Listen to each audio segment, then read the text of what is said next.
আজকে সকাল সকাল ছাদে এসে কিছু জ্ঞান ছাড়া কথা বলছি, কথাগুলো শুনে নাও। এটা হয়তো তোমরা দিনে রাতে সবসময়ই ফেস করো। সব হিংসার পেছনে না কারণ থাকে না। অনেক সময় একজন মানুষ আরেকজনকে নির্দিষ্ট কোনো কারণ ছাড়াই হিংসে করে। স্বাভাবিকভাবে হিংসার পেছনে একটা কারণ থাকে, যেমন মেধা, সৌন্দর্য, সাফল্য কিংবা মান, মর্যাদা ইত্যাদি। কিন্তু কিছু মানুষ আছে যাদের এসবের কোনো কিছুর প্রয়োজন হয় না।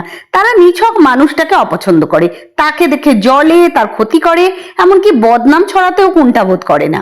তুমি বুঝবে কি করে মানুষটা হিংসুটে? কারণ হিংসুটে মানুষ সবসময় আপন মানুষের মতো অভিনয় করে থাকে। তাই যখন দেখবেন কারো হিংসার কারণ খুঁজেও পাচ্ছেন না, তখনই বুঝে নেবেন তার মন অন্ধকারে ভর্তি। আর এমন অন্ধকারময় মানুষের কাছ থেকে দূরে থাকতে পারলেই ভালো থাকবেন।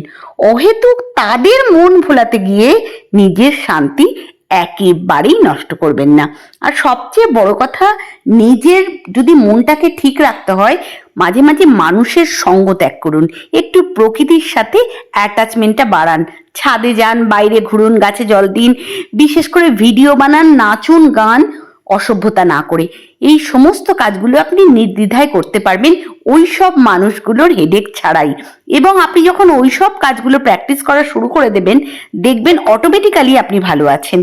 এবং সেই ভালো থাকাটা আবার সেই হিংসে করবে, তাদের কিন্তু এপিসোড চলতেই থাকবে। এবং আপনি কিন্তু উত্তরোত্তর বিভিন্ন কাজের মধ্যে নিজেকে এনগেজ রেখে আপনি নিত্যদিন আরো আরো অনেক ভালো থাকছেন। আর আপনি যদি আমার এই জ্ঞান শুনে সত্যিই ভালো থাকেন, তাহলে মন খুলে চ্যানেলটা সাবস্ক্রাইব করবেন।